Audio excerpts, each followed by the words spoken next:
Welcome back ख़वातीन और हज़रात। अब पाकिस्तान में अगर हालिया मानसून बारिशों का जिक्र किया जाए तो बारिशों ने तबाही मचाई है।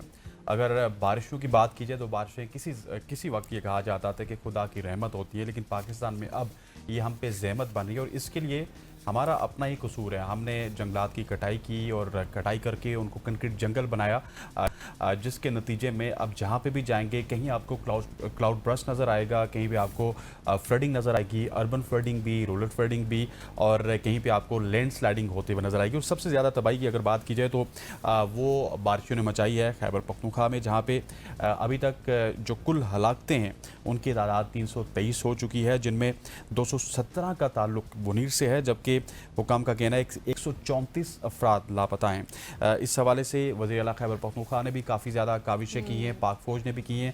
प्राइम मिनिस्टर शहबाज शरीफ की बात की जाए तो उन्होंने भी काफ़ी ज़्यादा हेल्प आउट किया है, लेकिन इसका कोई सरेबाब निकलना चाहिए। और अभी तो मेरे ख्याल है हम बुनेर की तरफ बढ़ेंगे, जहाँ पे हम एग्जैक्टली सूरत हाल मालूम करने की कोशिश करेंगे। फिर इस पर बात करेंगे मजीद। मुख्तार आलम साहब हमारे कॉरेस्पॉन्डेंट बुनेर से हमारे साथ मौजूद हैं। Thank you so much for your time. सबसे पहले तो हमें बताएं कि वहाँ पर इस वक्त क्या कंडीशन है, लोगों के घरों की, लोगों की अपनी क्या कंडीशन है, क्या एस्टिमेट है अमवात का?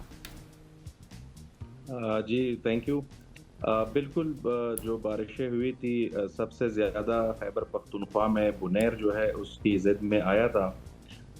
अभी तक इतलात के मुताबिक दो खबरें चल रही है।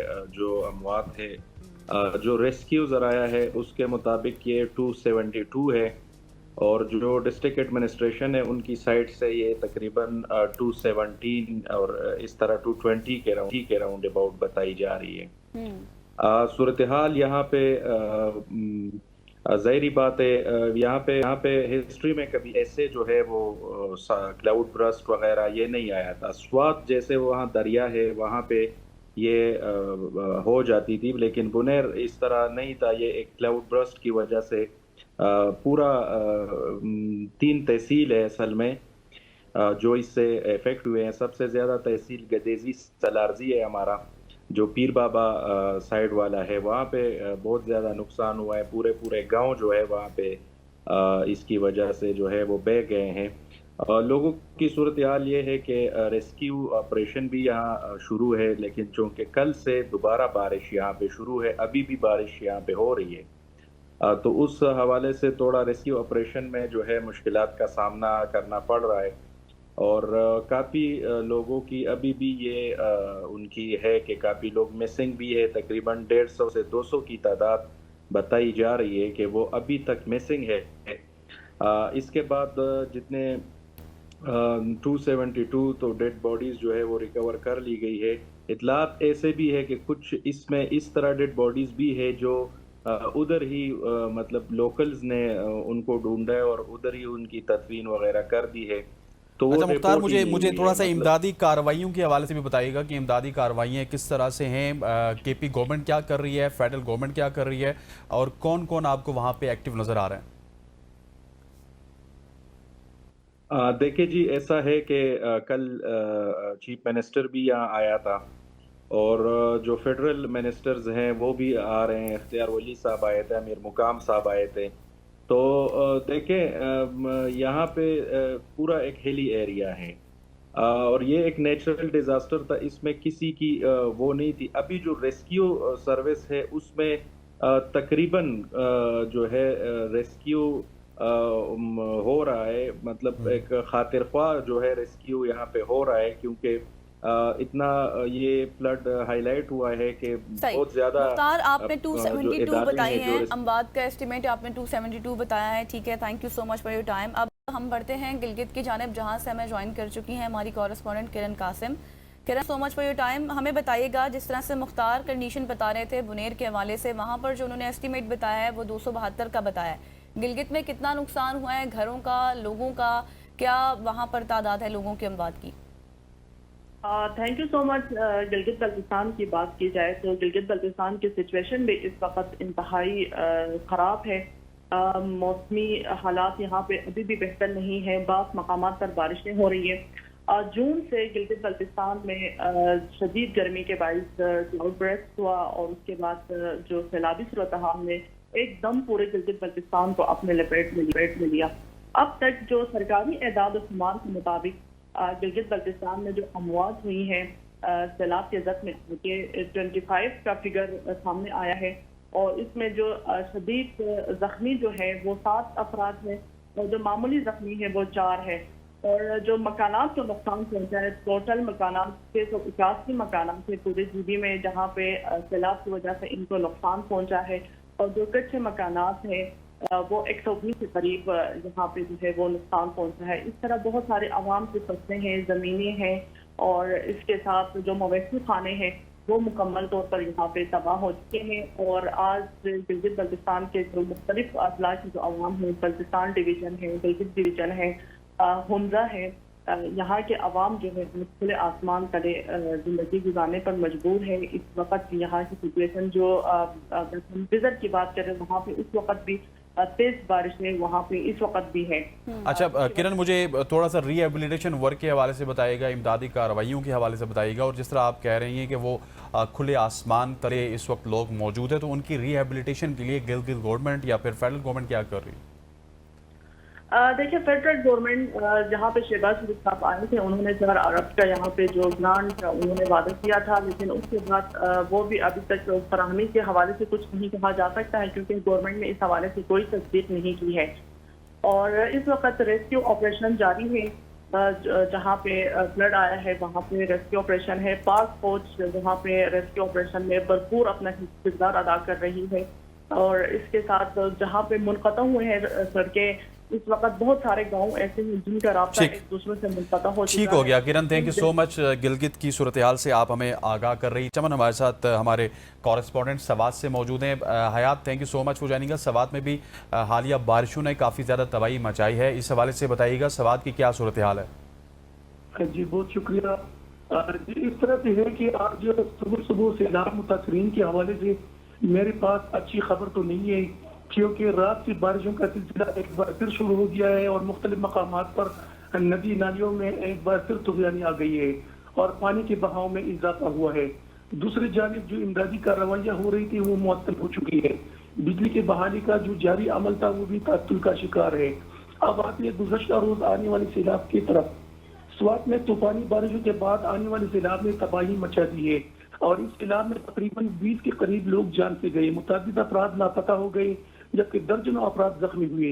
बड़ी तादाद में मकानात, दुकानें, मार्केट, दफातर, स्कूल और दीगर इमलाक बुरी तरह मुतासर हुए। इस सैलाब में मिंगौरा शहर के लंडेकस, बांग्लादेश, मकानबाग, मुलाबाबाद और मुल्क का दीगर इलाके बुरी तरह सैलाब की लपेट में आए थे। यहाँ पर या तो मकानात मुकम्मल तबाह है या बुरी तरह है। सैलाब की वजह से शहर के अंदर इंफ्रास्ट्रक्चर जो है मुकम्मल तबाह हो गया, निजाम दरहम बरहम हो गया, बिजली, गैस, इंटरनेट और पानी की जो सप्लाई है वो मुनक़ता हो गई। अच्छा हयात, मुझे ये बताएं कि जिस तरह से आप बता रहे हैं अब 20 के करीब आप अमवात बता रहे हैं, इसके साथ साथ लापता अफराद भी हैं, ज़ख्मी अफराद भी हैं, घरों की कंडीशन भी ख़राब है। मुझे ये बताएं कि सवात में अब से कुछ अरसा पहले भी हम बात कर रहे थे, डिस्कस कर रहे थे जो सूरत हाल थी, वहाँ पर अस्पतालों की कंडीशन क्या है? क्या इतनी वहाँ पर जगह मौजूद है कि जितने ज़ख्मी हैं या फिर जितने भी इस वक्त लोग हसास हैं उनको रखा जा सकता है? जी बिल्कुल, अस्पताल में इस वक्त तो सहूलियात भी मौजूद है, अमला भी अलर्ट है। जो जख्मी है वो रेस्क्यू वाले ने वहाँ पर मुंतकिल किया, उनको जो है तिब्बी इमदाद पूरी तौर पर मिल गई। उनमें से ज्यादातर जो है वो अपने घरों को जा चुकी है। लेकिन यहाँ पर सूरत हाल ये है कि जो लोग बेघर हुए उनके लिए खातिर खा इंतजाम मौजूद नहीं है और वो अपने जो अजीज व अकारिब हैं उनके यहाँ रात के गुजारने पर मजबूर। ठीक हो गया, उनके लिए खातिर खा इंतजामात नहीं है। Thank you so much. Hayat Chaman हमारे साथ सवाल से मौजूद थे। अब मंजर बशीर कुरैशी की तरफ रुख करते हैं जो कि कोटली आज़ाद कश्मीर साथ मौजूद है। Manzar, thank you so much for joining us. Azad Kashmir के हालात भी कुछ ज़्यादा बेहतर नहीं है, वहाँ पे भी बहुत ज़्यादा बारिशें हुई हैं इस मानसून के स्पेल की अगर बात की जाए तो। आज़ाद कश्मीर और स्पेशली कोटली के हवाले से बताइएगा वहाँ पे कितना ज़्यादा नुकसान हुआ बारिशों को लेकर? जी यहाँ पे जो हमारे बिद्रियापुंज के करीब जो लोग हैं उनके घरों में पानी गया है और पानी जैसे पहुंचा उनके घरों में जो समाजी तंजीमों के कारकुनान है वो वहाँ पे पहुंच गए थे। उन्होंने हिफाजती इक़दाम किया और जो नुकसानात हुए लोगों के उनके घरों को महफूज मकामात तक पहुँचाया है। सही। सही। अच्छा मंजर, ये भी बता दें कि इस वक्त कोई बताया जा सकता है एस्टिमेट कि वहाँ पर कितने लोगों की अमवात हो चुकी हैं? जी, जिला इंतजामिया की तरफ से अभी तक कोई इमदाद नहीं हुई है। मुकामी लोग जो उनकी इमदाद कर रहे हैं। जानी और माली नुकसान की पूछ रही हैं गजल, क्या कोई जानी और माली नुकसान भी वहाँ पे हुआ है आवाम का? जी नहीं, ऐसा कोई नहीं हुआ। ठीक हो गया मंजर, thank you so much for joining अस। मंजर थे हमारे साथ कोटनी से। ख़वातीन और हज़रात, इस वक्त पूरा मुल्क जद में है और जिस तरह हमने पूरे पाकिस्तान का रुख किया, सवात, बोनेर, गिलगित बल्तिस्तान और कोटनी, आज़ाद कश्मीर से हमारे नुमाइंदगान हमारे साथ मौजूद थे। आप सबका बहुत बहुत शुक्रिया। अब यहाँ पे हम जाएंगे, नसीर मेमन साहब हमारे साथ मौजूद हैं, क्लाइमेट चेंज एक्सपर्ट हैं नसीर मेमन साहब। Thank you so much for joining us sir. सवाल सबसे पहले तो यही करेंगे जो मैं और गज़ल सबसे करते आ रहे हैं कि वहाँ से तो हम जानी और माली नुकसान की बात कर रहे थे, लेकिन सर क्या है कि अचानक ये जितनी भी बारिशें हैं जो कभी कभार रहमत हुआ करती थी, अब ज़हमत बनती जा रही हैं, अर्बन फ्लडिंग हो रही है, लैंड स्लाइडिंग हो रही है, क्लाउड बर्स्ट हो रहा है, इसकी वजूहत क्या हैं? बहुत शुक्रिया। मेरा अपना ये ख्याल है कि अगर आप हिस्टोरिक डेटा निकलवा लें तो ये सब कुछ नया नहीं हो रहा है इन इलाकों में। ये होता रहा है यहाँ पे। क्लाइमेट चेंज अब जरा उसकी शिद्दत में इजाफा हुआ है, फ्रीक्वेंसी बढ़ गई है, बट ये नहीं है कि ये पहले कभी नहीं होता था। 3 चीजें डिफरेंट हुई है जिसकी वजह से हमें तबाही का फेस करना पड़ रहा है, उसको सामना करना पड़ रहा है। एक तो इन तमाम इलाकों में आप फुटेजेस देख लें, जहां जहां पे डिजास्टर है, आप नालों के किनारे कितने बड़े बड़े घर और आबादियां देख रहे हैं। आप 25-30 साल की सैटेलाइट इमेजरीज निकलवा लें, आपको बहुत सारी जगह यहाँ पे खाली मिलेगी, यहाँ पे इंसानी आबादियां नहीं थी। ये पानी की गुजरगाहें हैं, यहाँ से पानी के रेले, पत्थर, मड स्लाइड, लैंड स्लाइड, ये यहाँ से गुजरते हैं। जब हमने इन तमाम नालों को कंडेंस कर दिया, कॉन्ट्रैक्ट कर दिया, उनका रास्ता रोक दिया, वहां पे आबादियां बना दी, टूरिस्ट रिजॉर्ट बना दिए, तो फिर जब वो पानी उतरता है तो अब हम उसके नतीजे में जो तबाही देखते हैं ना, वो रिपोर्ट होने लगी। तो ये नहीं है कि ये बारिशें और लैंडस्लाइड पहले नहीं होते थे, बिल्कुल होते थे। अब हमें इंसानी आबादी, इंक्रोचमेंट, बेतहाशा इंक्रोचमेंट है पूरे पाकिस्तान के नदी नालों के अंदर, फ्लड प्लेन्स के अंदर। आप हैरान होंगे कि जहां जहां दरिया का पार्ट जो है 10-10, 20-20 किलोमीटर चौड़ा है, वहां फॉरेस्ट खत्म करके वहां पे आबादियां बना के पक्के पक्के गांव बना दिए, रोड, रास्ते, हर चीज बना दी। अब वहां से पानी गुजरता है तो हम कहते हैं कि लोग डिस्प्लेस हो गए, बड़ी तबाही फैल गई, क्लाइमेट चेंज आ गया। यस, क्लाइमेट चेंज है, बट आप उसके ह्यूमन डायमेंशन को मिस आउट कर देते हैं। तो एक इंसानी आबादी, दूसरा इंक्रोचमेंट, तो तीसरा एक अहम फैक्टर जो कि आपको अब कंट्री में गिलगित बल्तिस्तान, कश्मीर इन इलाकों में, वो है मैसिव डिफॉरेस्टेशन, जंगलात का कटना। होता ये था कि जब यही पहाड़ों से पानी उतरता था तो ये जंगलात की जड़ें उसको, पत्थरों को जोड़ के रखती थी और पानी के बहाव की वेलोसिटी को, रफ्तार को स्लो कर देती थी। अब हमने जंगलात जा वजह साफ कर दिए। ये सवात बुनेर के इलाके में किसी से आप डेटा निकलवा लें कि मालाकंड डिवीजन है, कितना फॉरेस्ट खत्म हुआ है पिछले 30-35-40 साल के अंदर। अब वो एक्सपोज्ड लैंड है, वहां से ये जब पत्थरों से अब पानी उतरता है तो ये पत्थर उखाड़ के साथ ले आता है। पहले वहां पे दरख्त थे, वो पत्थर उखाड़ते नहीं थे। नसीर साहब, ये सारा आपने दुरुस्त फरमाया है जो आपने जंगलात के हवाले से बात की है, बिकॉज अगर जंगलात उस तरह से उनकी कटाई ना होती तो शायद इतनी तबाही भी ना होती, क्योंकि जाहिर है उनकी फाउंडेशन स्ट्रॉन्ग हो जाती है। मुझे ये बताइएगा, मुझे करेक्ट भी कीजिएगा अगर मैं गलत हूँ, जिस तरह से आप बात कर रहे थे कि ये जो एक्चुअल में सैलाब था ये गुजरगाहें थी, लेकिन वहाँ पर जिस तरह से घर तामीर कर लिए गए, हमने फ्लड प्लेन्स हमने देखा, वहाँ पर उस तरह से नहीं उसकी विड्थ छोड़ी गई, जिस वजह से ये ज़्यादा तबाही हुई है। जी बिल्कुल, ये एक बड़ा सबब है, और भी अवामिल हैं। ये गैर मामूली बादल फटना, ये सब कुछ हुआ है, इससे इनकार नहीं है। लेकिन जो तबाही है, आप एक काम करें ना, पहले 5 हफ्तों का डेटा जो 26 जून से 31 जुलाई तक का निकाल लें एनडीएमए का, मैंने अभी उस पर लिखा भी था डॉन में। 55% लोगों की अमवात, उस वक्त 300 लोगों की अमवात थी, 55% अमवात घर गिरने की वजह से हुई। तो मुझे बताइए कि ये घर कहाँ, आप इसकी कोई इन्वेस्टिगेशन करें ना। मैं कहता हूँ ये जितने वाकयात हुए ना पिछले 2-3 हफ्तों के अंदर, इनका क्लाइमेट ऑडिट करवा लें, एक इवेंट का क्लाइमेट ऑडिट करवा लें, आपको पता लग जाएगा कि इसके पीछे इंसानी अवामिल कौन से कार फरमा थे। एग्जैक्टली।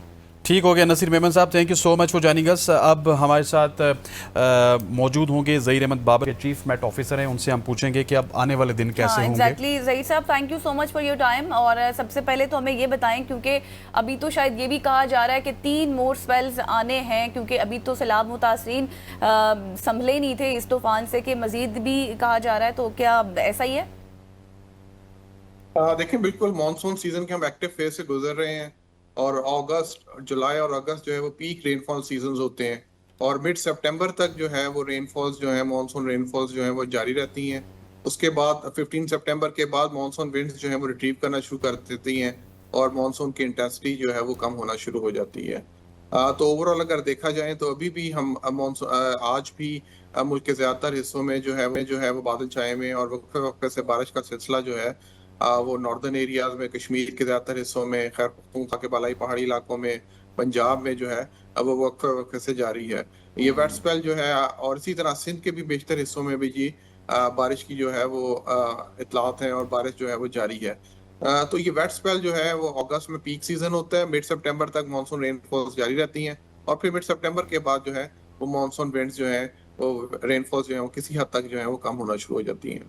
बिल्कुल ऐसी। अच्छा सर, स्टार्ट में जब ये मानसून स्टार्ट नहीं हुआ था तो वेदर एक्सपर्ट से जब भी हमारी बात होती थी वो कहते थे कि इस दफ़ा शायद मामूल से बहुत कम बारिशें होंगी, लेकिन इस मानसून में हमने देखा है कि मामूल से ज़्यादा भी बारिशें हुई और फिर क्लाउड बर्स्ट भी हमें देखने को मिला। सो आने वाले दिनों में अब क्या आप हमें बताएंगे कि आने वाले दिनों में किस हद तक इंटेंसिटी होगी इन बारिशों की?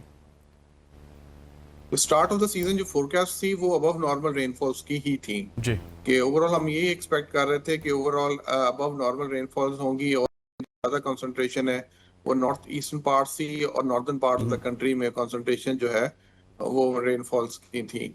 तो अभी तक जो है अगर आप पूरे मुल्क का एवरेज निकाल के देखें तो उसमें अभी तक एवरेज रेनफॉल्स जो है वो पूरे मुल्क में अभी तक रिकॉर्ड की गई एवरेज के करीब करीब है।